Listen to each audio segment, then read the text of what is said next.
Hi all, നമുക്കിന്ന് സൈക്കോളജിയിലെ കുറച്ച് important ആയ ടേംസിനെ പരിചയപ്പെടാം. ഫസ്റ്റ് ഓഫ് ഓൾ, ആപ്റ്റിറ്റ്യൂഡ് അല്ലെങ്കിൽ അഭിരുചി. ഒരു വ്യക്തിക്ക് ഒരു പ്രത്യേക കാര്യം ചെയ്യാനുള്ള നാച്ചുറൽ ആയിട്ടുള്ള എബിലിറ്റിയാണിത്. മറ്റൊരു രീതിയിൽ പറഞ്ഞാൽ, ഒരാളിൽ ജന്മനാ ഉള്ള ഏതെങ്കിലും പ്രത്യേക മേഖലയിൽ ബെസ്റ്റ് പെർഫോമൻസ് കാഴ്ചവെക്കാനുള്ള കഴിവിനെയാണ് ആപ്റ്റിറ്റ്യൂഡ് എന്ന് പറയുന്നത്. കപ്പാസിറ്റിയും ഇൻട്രസ്റ്റും കൂടിച്ചേർന്നതാണ് ആപ്റ്റിറ്റ്യൂഡ്. ഈ വേർഡ് വന്നത് ആപ്റ്റോസ് എന്നൊരു വേർഡിൽ നിന്നാണ്, which means fitted for. Aptitude എന്നത് സ്റ്റേബിൾ ആണ്, പക്ഷേ പെർഫെക്റ്റ്ലി കോൺസ്റ്റൻ്റ് ആയിരിക്കില്ല. ആപ്റ്റിറ്റ്യൂഡിന് എക്സാമ്പിൾ എടുക്കുകയാണെങ്കിൽ, ഇപ്പോൾ പാടാൻ കഴിവുള്ള കുട്ടി, അതുപോലെ തന്നെ ഡാൻസ് ചെയ്യാനും ഫുട്ബോൾ കളിക്കാനും മാത്സ് പെർട്ടിക്കുലർ സബ്ജക്റ്റ് ഇഷ്ടപ്പെടുകയും ചെയ്യുന്ന ഓരോ വ്യക്തി, ഇതൊക്കെ അവർക്ക് ജന്മനാ ലഭിക്കുന്ന ഒരു എബിലിറ്റിയാണ്. ഇതിനെയാണ് നമ്മൾ ആപ്റ്റിറ്റ്യൂഡ് എന്ന് പറയുന്നത്. അതുപോലെ ഹെറിഡിറ്റിയുടെയും എൻവയോൺമെൻറ്റിൻ്റെയും കോൺട്രിബ്യൂഷനാണ് ആപ്റ്റിറ്റ്യൂഡ്. ഉദാഹരണത്തിന്, നന്നായി പാടുന്നൊരു വ്യക്തി, ആ വ്യക്തിക്ക് പാടാനുള്ളത് ജന്മനാ കിട്ടുന്നൊരു കഴിവാണ്. പക്ഷെ ആ കഴിവ് ഉണ്ടായതുകൊണ്ട് മാത്രം കാര്യമില്ല. അതിന് പ്രോപ്പറായിട്ടുള്ള ട്രെയിനിങ്ങും മോട്ടിവേഷനും ഒക്കെ കിട്ടിയാൽ മാത്രമേ അതിൽ ഇമ്പ്രൂവ്മെൻറ്റ് ഉണ്ടാക്കാൻ പറ്റുള്ളൂ. അതിനാലാണ് ഹെറിഡിറ്റിയുടെയും എൻവയോൺമെൻറ്റിൻ്റെയും കോൺട്രിബ്യൂഷനാണ് ആപ്റ്റിറ്റ്യൂഡ് എന്ന് പറയുന്നത്. നെക്സ്റ്റ് വരുന്ന ടേമാണ് ആറ്റിറ്റ്യൂഡ്. ഇത് ഒരു പ്രത്യേക സിറ്റുവേഷനിലോ ഒരു വ്യക്തിയോടോ ഒബ്ജക്റ്റിനോടോ ഇവൻസിനോടോ നമ്മൾ എങ്ങനെ റിയാക്ട് ചെയ്യുന്നു, അല്ലെങ്കിൽ ആ വ്യക്തി ആ കാര്യത്തിനെ എങ്ങനെയാണ് സമീപിക്കുന്നത്, അയാളുടെ മനോഭാവം എന്താണ് അതിനെപ്പറ്റി, ഇതൊക്കെയാണ് ആറ്റിറ്റ്യൂഡ്. ആപ്റ്റിറ്റ്യൂഡ് ഒരു ഇന്നേറ്റ് എബിലിറ്റിയാണ്, മീൻസ് ആ വ്യക്തിയിൽ തന്നെ ഉള്ള അയാളുടെ ഒരു എബിലിറ്റിയാണ്. ബട്ട് ആറ്റിറ്റ്യൂഡ് മീൻസ് അയാൾ അത് പഠിച്ച് നേടിയെടുക്കുന്ന ഒരു കാര്യമാണ്. പ്യൂബേർട്ടി വരെ ആപ്റ്റിറ്റ്യൂഡ് ഫോം ചെയ്യൂ, ബട്ട് ന്യൂ ആറ്റിറ്റ്യൂഡ് ഓൾഡ് ഏജിലും ഫോം ചെയ്യാം. ആറ്റിറ്റ്യൂഡ് എന്നത് മനുഷ്യൻ്റെ ഒരു കാര്യത്തോടുള്ള മനോഭാവമാണ്. ഇത് ജന്മനാ ഉള്ളതല്ല, മറിച്ച് പഠനത്തിലൂടെയും അത് അവരുടെ പല അനുഭവങ്ങളിലൂടെയും രൂപപ്പെടുന്നതാണ്. ആറ്റിറ്റ്യൂഡ് എളുപ്പത്തിൽ മാറാനോ അല്ലെങ്കിൽ ജീവിതകാലം മുഴുവൻ പുതുതായി രൂപപ്പെടാനും സാധിക്കുന്നു. നെക്സ്റ്റ് വരുന്ന ടേമാണ് ഇൻ്റലിജൻസ് അല്ലെങ്കിൽ ബുദ്ധി.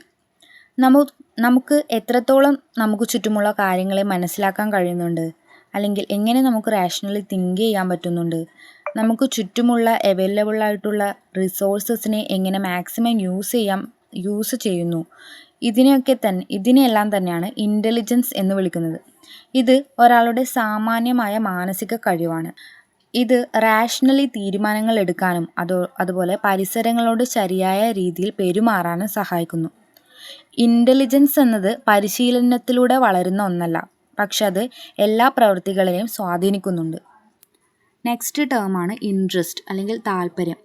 ഇൻട്രസ്റ്റ് എന്നത് ഒരാളുടെ ഉള്ളിലുള്ള ഒരു പ്രേരണാ ശക്തിയാണ്. അത് അയാളെ ഒരു പ്രത്യേക പ്രവൃത്തിയിലേക്കോ കാര്യത്തിലേക്കോ തിരിക്കുന്നു. ഇൻട്രസ്റ്റ് എന്നത് ഒരാളുടെ ഒരു കാര്യത്തിലേക്കുള്ള ആകർഷണമാണ്. ഇത് വികാരങ്ങളുടെയും ആവശ്യങ്ങളുടെയും ഫലമായാണ് രൂപപ്പെടുന്നത്. ഇൻട്രസ്റ്റ് എന്നത് ജീവിതകാലത്ത് മാറാനും അനുഭവങ്ങളിലൂടെ വളരാനും കഴിയും. നെക്സ്റ്റ് നമുക്ക് ഓരോ ടേംസും തമ്മിലുള്ള ഡിഫറൻസ് ചെക്ക് ചെയ്യാം. First of all, difference between aptitude and attitude. Aptitude എന്നത് ഒരാളുടെ ഒരു പ്രത്യേക കാര്യത്തിലുള്ള ഒരു സ്വാഭാവിക കഴിവാണ്. ഇത് ജന്മനാ ഉള്ളതാണ്, പഠിച്ചുണ്ടാകുന്നതല്ല. അതുപോലെ ഇത് സ്ഥിരതയുള്ളതും വളരെ കുറച്ച് മാത്രമേ മാറാറുമുള്ളൂ. ആപ്റ്റിറ്റ്യൂഡ് എന്നത് വികാരങ്ങളോ വിശ്വാസങ്ങളോ ഉൾക്കൊള്ളുന്നില്ല. അതൊരു വ്യക്തിയുടെ ഒരു മേഖലയിൽ മികച്ച പ്രകടനം കാഴ്ചവെക്കാനുള്ള കഴിവാണ്. അതേസമയം ആറ്റിറ്റ്യൂഡ് എന്നത് ഒരാളുടെ ചിന്തയെയും സമീപനത്തെയാണ് സൂചിപ്പിക്കുന്നത്. ഇത് പഠിച്ചോ അല്ലെങ്കിൽ ജീവിതാനുഭവങ്ങളിലൂടെയോ രൂപപ്പെട്ടതായിരിക്കും. അതുപോലെ വികാരങ്ങൾ, വിചാരങ്ങൾ, ശീലങ്ങൾ, ഒരു വ്യക്തിയുടെ ഉദ്ദേശങ്ങൾ, ഇവയെല്ലാം ആറ്റിറ്റ്യൂഡിൽ ഉൾക്കൊള്ളുന്നു. ഇത് എളുപ്പത്തിൽ മാറാനും അല്ലെങ്കിൽ പൂർണ്ണമായി വിപരീതമാകാനും കഴിയും. ചുരുക്കത്തിൽ, ആപ്റ്റിറ്റ്യൂഡ് ഒരു വ്യക്തിയുടെ ജന്മനാ ഉള്ള ഒരു കഴിവാണെങ്കിൽ ആറ്റിറ്റ്യൂഡ് അദ്ദേഹത്തിൻ്റെ മനോഭാവവും സമീപനവുമാണ്. ആപ്റ്റിറ്റ്യൂഡ് കൂടുതൽ സ്ഥിരതയുള്ളതും ആറ്റിറ്റ്യൂഡ് എളുപ്പത്തിൽ മാറുന്നതുമാണ്. Next, difference between aptitude and intelligence. നേരത്തെ പറഞ്ഞ പോലെ ആപ്റ്റിറ്റ്യൂഡ് എന്നത് ഒരു വ്യക്തിക്ക് ഒരു പ്രത്യേക മേഖലയിൽ വിജയിക്കാനുള്ള കഴിവാണ്. ഇത് ജന്മനാ ഉള്ളതായേക്കാം, പക്ഷേ പരിശീലനത്തിലൂടെ മെച്ചപ്പെടുത്താം.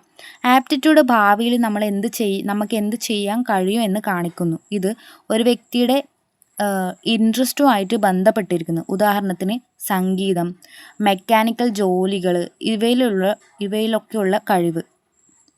അതേസമയം ഇൻ്റലിജൻസ് എന്നത് ഒരാളുടെ ആകെ മാനസിക ശേഷിയാണ്. ഇത് പല മേഖലകളിലും പ്രവർത്തിക്കുന്നു. ഒരാളുടെ ചിന്ത, പഠനം, പ്രോബ്ലം സോൾവിങ് തുടങ്ങിയ എല്ലാറ്റിനെയും സാധിക്കുന്നു. ആപ്റ്റിറ്റ്യൂഡ് ഒരു പ്രത്യേക കഴിവാണെങ്കിൽ ഇൻ്റലിജൻസ് ഒരു പൊതുവായ ഭൗതിക ശേഷിയാണ്. ആപ്റ്റിറ്റ്യൂഡ് ഭാവിയിൽ എന്ത് ചെയ്യാമെന്ന് കാണിക്കുന്നു, അതുപോലെ ഇൻ്റലിജൻസ് ഇപ്പോൾ എന്തു ചെയ്യാമെന്ന് കാണിക്കുന്നു. അടുത്തത് difference between aptitude and interest. Aptitude സാധാരണയായി ജന്മനാ ഉണ്ടാകുന്ന സ്ഥിരതയുള്ള കഴിവാണെന്ന് പറഞ്ഞു. ഇതിനെ വികാരങ്ങളോ പ്രേരണകളോ ഒന്നും ഇതിനെ ബാധിക്കുന്നില്ല. ആപ്റ്റിറ്റ്യൂഡ് പരിശീലനത്തിലൂടെ മെച്ചപ്പെടുത്താൻ കഴിയും, പക്ഷെ അതിൽ ആവേശമോ ഉദ്ദേശമോ ആവശ്യമില്ല. ഇൻട്രസ്റ്റ് എന്നത് ഒരാളുടെ താല്പര്യവും ആകർഷണവുമാണ്. ഇത് എളുപ്പത്തിൽ മാറുകയും പ്രായത്തോടൊപ്പം വ്യത്യാസപ്പെടുകയും ചെയ്യുന്നു. താല്പര്യമുള്ള കാര്യങ്ങൾ നമ്മൾ കൂടുതൽ ശ്രദ്ധിക്കാനും പ്രവർത്തിക്കാനും പ്രചോദനം നൽകും. ചുരുക്കത്തിൽ ആപ്റ്റിറ്റ്യൂഡ് ഒരു സ്ഥിരമായ കഴിവാണെങ്കിൽ ഇൻട്രസ്റ്റ് ഒരു മാറാവുന്ന താല്പര്യമാണ്. ആപ്റ്റിറ്റ്യൂഡ് ഭാവിയിൽ വിജയത്തിന് സഹായിക്കുമ്പോൾ ഇൻട്രസ്റ്റ് പ്രവർത്തനത്തിന് പ്രചോദനം നൽകുന്നു.